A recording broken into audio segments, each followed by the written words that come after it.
Lagi asik menikmati musik, tiba-tiba kericuhan terjadi di sebuah kafe di Kemayoran, Jakarta Pusat. Informasi baku hantam sejumlah orang saat konser musik berlangsung mengawali liputan 6 siang hari ini.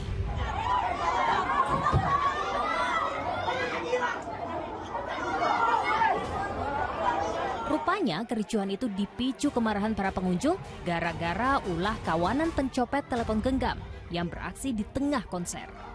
Para pengunjung yang merasa kehilangan ponsel geram dan langsung menyerang 3 terduga copet yang ditangkap petugas keamanan kafe. Keributan baru berhenti setelah polisi tiba di lokasi kejadian.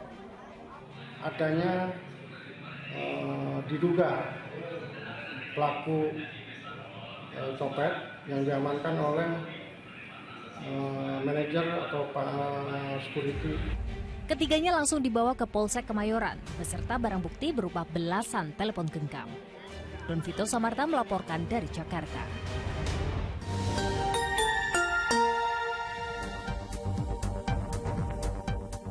Halo, Anda menyaksikan liputan 6 siang, saya Skolastika Silvia. 40 siswa SD di Sukoharjo, Jawa Tengah mengalami gejala keracunan usai menyantap menu makan bergizi gratis yang dibagikan. Pemicunya diduga berasal dari lauk ayam yang rasa dan aromanya seperti makanan basi.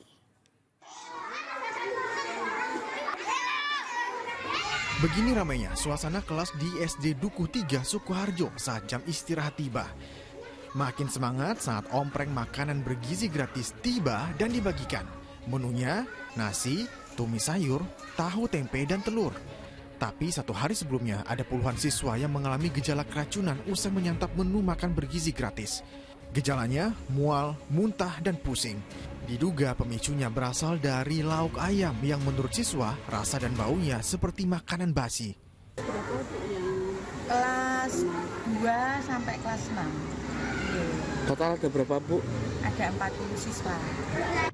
Menanggapi kasus dugaan keracunan, Kepala Kantor Komunikasi Presiden Hasan Nasbi angkat bicara lewat keterangan tertulis. SOP yang diterapkan dalam MBG ini adalah sekolah melaporkan kepada Satuan Pelayanan Pemenuhan Gizi dan Puskesmas jika ada kejadian yang tak diinginkan. Makanan langsung ditarik oleh SPPG kemudian diganti menu lain. Saat kejadian, menu lauk ayam langsung ditarik dan diganti dengan telur rebus. Seluruh siswa yang mengalami gejala keracunan kondisinya telah pulih. Sementara sampel makanan tengah diperiksa Dinas Kesehatan setempat. Heri Prasetyo melaporkan dari Sukoharjo, Jawa Tengah. Kita ke informasi lainnya. Tampilan boleh emak-emak, tapi aksinya bikin geleng-geleng kepala. Ia nekat mencuri 6 sepeda motor di berbagai lokasi berbeda. Ngakunya kepepet akibat terlilit hutang. Gelagatnya biasa saja. Orang yang sekilas melihat hanya akan mengira ibu ini sedang mengambil sepeda motornya yang diparkir di halaman puskesmas. Padahal maling motor. Aksinya juga terekam di lokasi berbeda, di salah satu halaman masjid. Masuk berjalan kaki, pulang naik sepeda motor yang jelas bukan miliknya. Wanita paruh baya itu pun akhirnya diringkus polisi. Ia mengaku nekat mencuri lantaran tak tahan terlilit utang jasa kredit keliling. Sebanyak 6 unit sepeda motor hasil curian dari berbagai lokasi berbeda turut disita. Modusnya adalah dengan mencari sasaran sepeda motor yang diparkir tanpa pengawasan dan dalam kondisi kunci menempel. Motor hasil curian kemudian digadaikan kepada penadah. Mana ada? Ibu rumah tangga, ini Sulase, umur 44 tahun, alamat Desa Siding, Tembalan Banjar. Dan kok nekat nyuri motor itu kenapa? Karena terlilit hutang. Kini jangankan melunasi utang, sang ibu harus mempertanggungjawabkan perbuatannya dengan mendekam di balik tahanan. Ancaman maksimalnya 7 tahun penjara. Sapari Ranu Wijaya melaporkan dari Tuban, Jawa Timur. Korban hilang dalam kebakaran Glodok Plaza di Jakarta Barat masih 8 orang dari sebelumnya 14 orang. Sementara 6 jenazah yang ditemukan sudah dievakuasi. Pendinginan masih dilakukan di salah satu lantai di Glodok Plaza, Jakarta Barat. Proses pendinginan dilakukan untuk mengantisipasi kembalinya muncul titik api. Petugas juga menyisir area gedung untuk mencari kemungkinan masih adanya korban jiwa. Karena sampai sekarang 8 orang masih dinyatakan hilang. Keluarga korban yang hilang mendatangi posko kebakaran Glodok Plaza untuk mencari informasi keberadaan anggota keluarga. Mendekati pukul 00 ini masih update terbaru ada 13 orang atau 13 jiwa yang dinyatakan belum diketemukan, namun yang 4 sudah kita temukan, yang 3 evakuasi, 1 belum. Jadi masih 9 jiwa lagi kemungkinan yang masih terjebak di dalam bangunan benih. Sebuah ambulans yang membawa 2 jenazah korban kebakaran Glodok Plaza tiba di Rumah Sakit Polri Kramat Jati, Jakarta Timur. Hingga Kamis malam, Rumah Sakit Polri telah menerima 3 kantong jenazah untuk diidentifikasi. Sebelumnya pencarian dan evakuasi korban kebakaran Glodok Plaza dilakukan usai api berhasil dipadamkan. Proses pencarian dan evakuasi pun terus berlanjut hingga hari ini. Muhammad Nur dan Triwibowo melaporkan dari Jakarta. Lalu bagaimana proses pencarian korban yang masih hilang dalam kebakaran Glodok Plaza? Kita tanyakan ke Tabita Putri di sana. Tabita, jadi bagaimana pencarian 8 korban yang masih hilang sejauh ini? Ya, proses pencarian ke-8 korban dari 14 korban yang dilaporkan hilang hingga siang hari ini masih terus dilakukan, Sylvia dan juga saudara. Di mana dari petugas damkar sendiri melibatkan ada 36 unit mobil pemadam kebakaran dan juga ada 200 lebih personil yang dikerahkan untuk mencari para korban sendiri. Ini adalah posko di mana terdiri dari posko laporan, posko lapangan dan posko kesehatan yang didirikan di samping dari gedung Glodok Plaza, Jakarta Barat, usai pada tanggal 15, tepatnya pada hari Rabu kemarin, pukul 10 malam ini terbakar. Memang di posko inilah juga petugas, baik itu pemadam kebakaran, beristirahat sejenak sebelum mereka akhirnya kembali lagi mencari para korban. Dan tentu saja juga disediakan papan informasi, di mana papan inilah yang menginformasikan kepada para korban sendiri ataupun para kami semua media di sini terkait dengan jumlah dari korban yang dilaporkan hilang.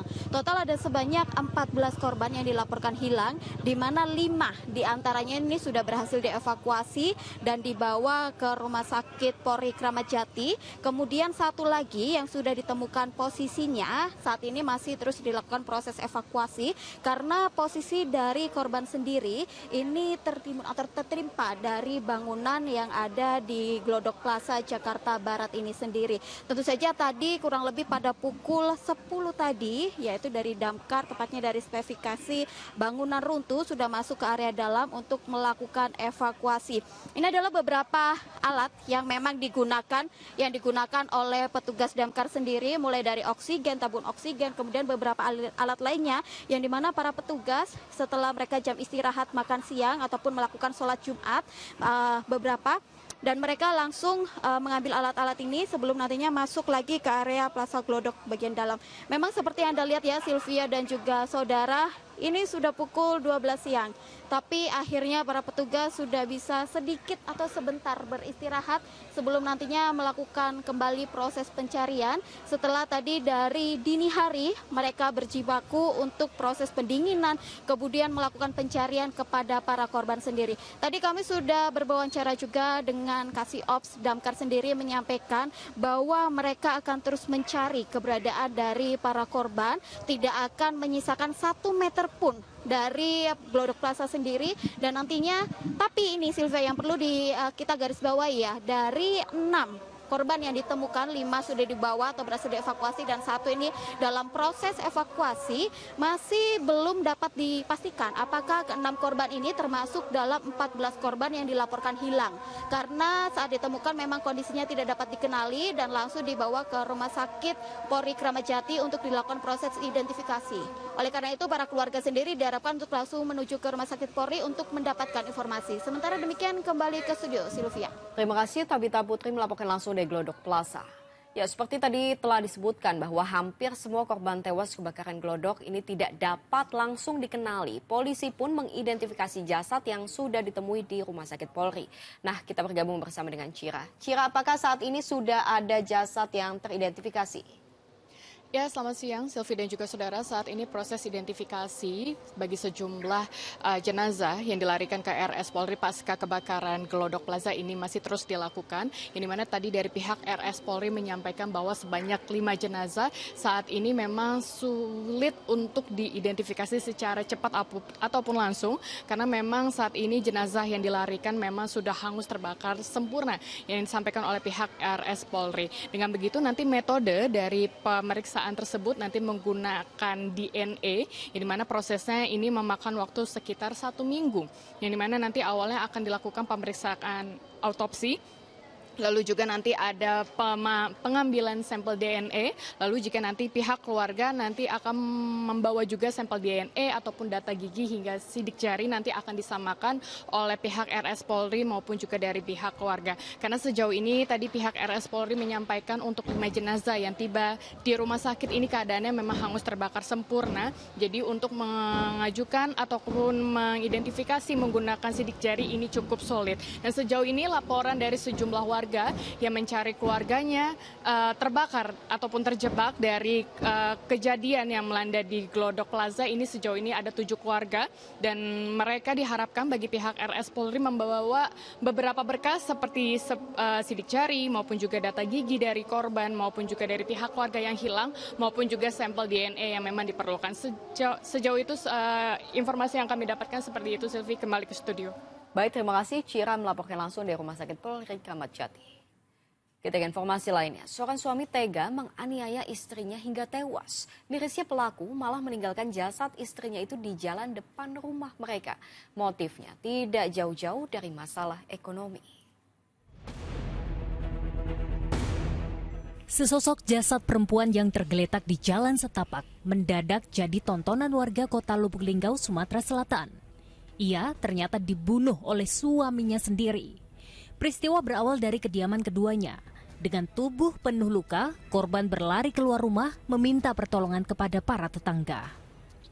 Bukannya berhenti, pelaku malah mengejar korban hingga ke jalan setapak di depan rumah mereka. Tidak ada yang bisa menghentikan pelaku yang membabi buta hingga korban menemui ajal. Warga yang melihat penganiayaan itu tak berani mendekat. Salah satu warga yang berusaha melerai diancam menggunakan senjata tajam. Polisi yang tiba di lokasi kejadian langsung memasang garis polisi. Olah tempat kejadian perkara digelar.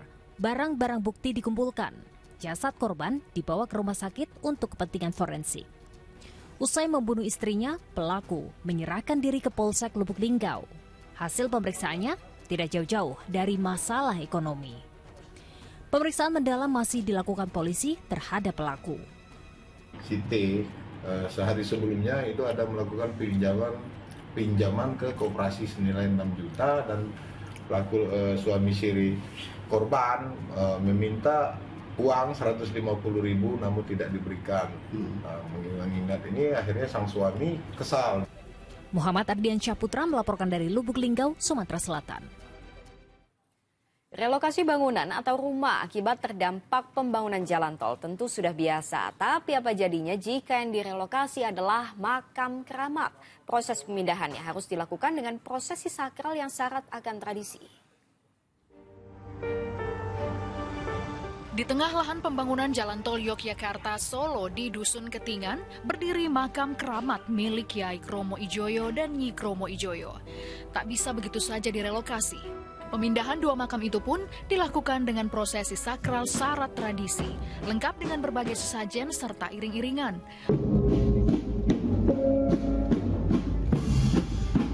Prosesi dimulai dengan pemindahan 2 bibit pohon pule ke lokasi makam baru yang berjarak 500 meter.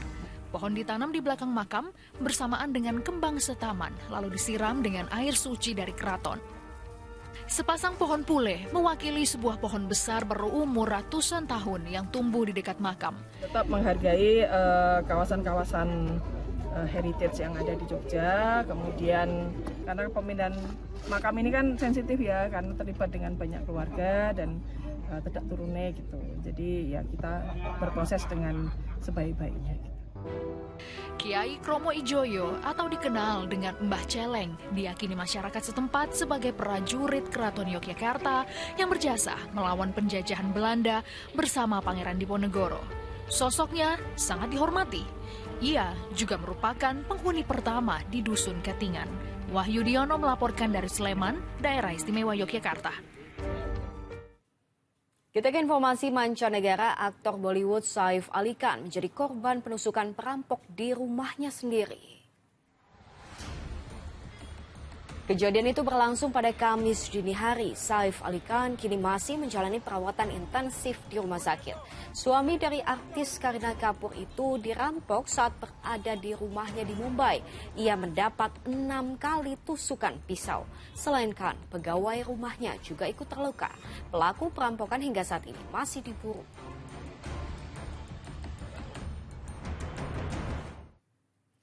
Kita kembali ke dalam negeri. Dengan bahan dasar yang mudah didapat, pancake tentunya menjadi salah satu menu sarapan favorit. Nah, kalau biasanya pancake bentuknya hanya bulat, di jajanan gerobakan Yogyakarta ada pancake yang bisa dibentuk sesuai dengan karakter yang kita inginkan.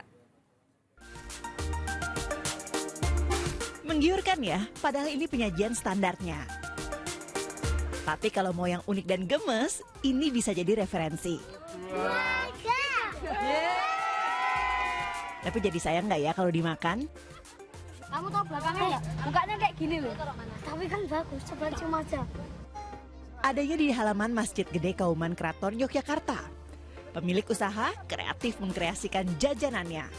Dari Labubu, Naruto, semua bisa. Nggak heran makanya antreannya lumayan banyak.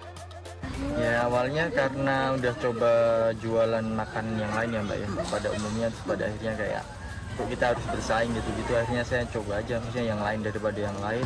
Kalau trial jualan tuh 2 hari langsung jualan. Pada akhirnya kan karena tiap hari pegang adonan dan gambar, akhirnya ya jadi kebiasaan aja sih Mbak. Harga pancake kartun ini pun ringan di kantong, mulai Rp5.000. Sejak viral di media sosial, usaha pancake kartun yang baru ditekuni sejak April 2024 lalu ini kini bisa meraup omzet hingga Rp1 juta sehari. Nasrul Nasih melaporkan dari kota Yogyakarta. Lagi-lagi hukum di negeri ini jadi sorotan akibat mencuri 5 potong kayu. Seorang pria terancam 5 tahun penjara. Diliput Adam siang usai jeda.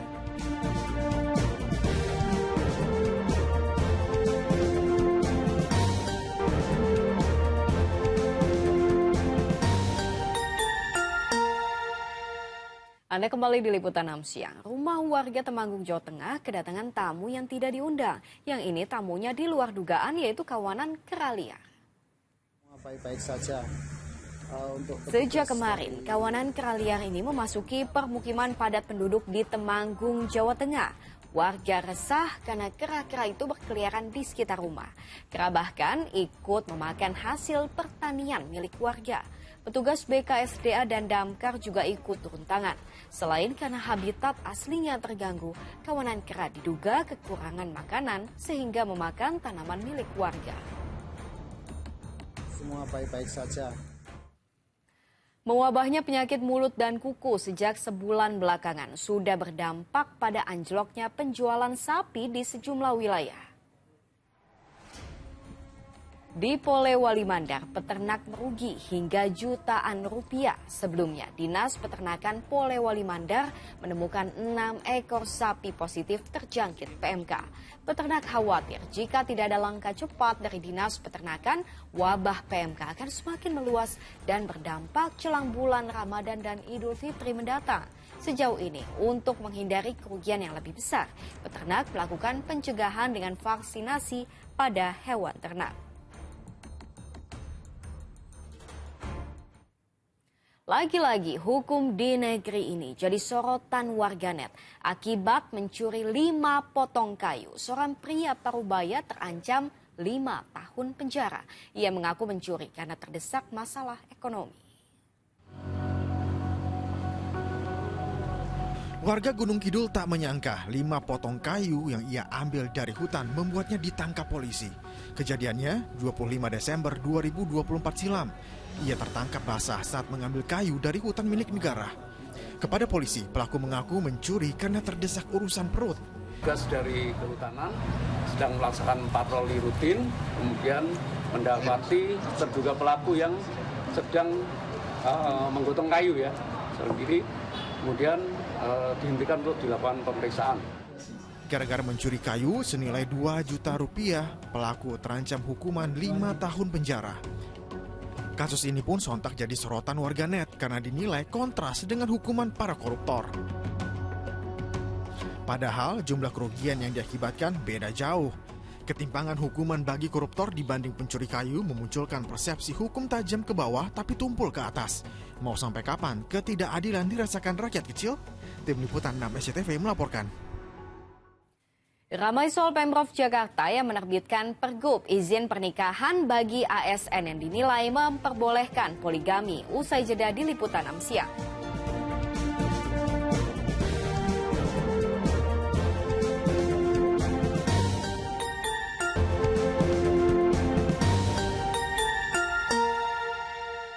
Anda kembali di Liputan 6 siang. Aksi pemalakan sopir truk di Tanjung Priuk, Jakarta Utara kembali terjadi. Pelaku nekat naik ke atas pintu truk dan memaksa sopir memberikan uang. Aksi ini pun membuat sopir resah.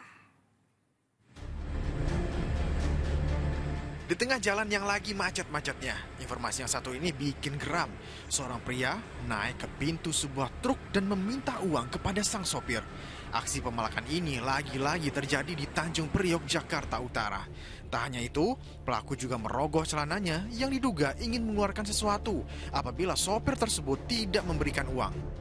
Para sopir di Tanjung Priok mengaku resah lantaran para pelaku tak hanya meminta uang, namun pelaku juga merampas ponsel atau barang yang ada di dalam kendaraan. Bisa. Mobility ya Pak? Kadang-kadang dia ngambil HP, apa aja yang ada. Kalau lagi dia gerombolan gitu Pak. Itu kalau nggak dikasih bagaimana Pak? Ya. Kita dikebukin Pak. Kalau kita ngelawan dia juga udah banyak temannya, dia berani. Para supir truk meminta agar kepolisian melakukan patroli di wilayah yang rawan aksi kejahatan jalanan. Johan Taruna melaporkan dari Jakarta. Kalau yang satu ini beritanya baru saja muncul dan langsung jadi perbincangan. Soal Pemprov Jakarta yang menerbitkan pergub izin pernikahan bagi ASN. Namun di dalamnya ada aturan yang dinilai memperbolehkan poligami. Baru juga beberapa jam beritanya muncul, langsung ramai jadi bahasan. Soal Pergub nomor 2 tahun 2025 tentang izin perkawinan dan perceraian ASN. Di pasal 4, salah satunya tertulis pegawai ASN pria yang akan beristri lebih dari seorang wajib memperoleh izin dari pejabat berwenang. Alasan yang bisa mendasari, istri tidak dapat menjalani kewajiban karena sakit atau tidak dapat melahirkan keturunan setelah 10 tahun perkawinan. ASN pria juga harus punya persetujuan tertulis dari istri dan putusan pengadilan mengenai izin beristri lebih dari satu. Kami coba mengkonfirmasi ke Pemprov Jakarta soal aturan ini. Namun sampai berita disusun, kami belum dapat penjelasannya langsung. Dan demikian informasi di Liputan 6 siang hari ini. Saya Skolastika Silvia, sampai jumpa, salam SCTV.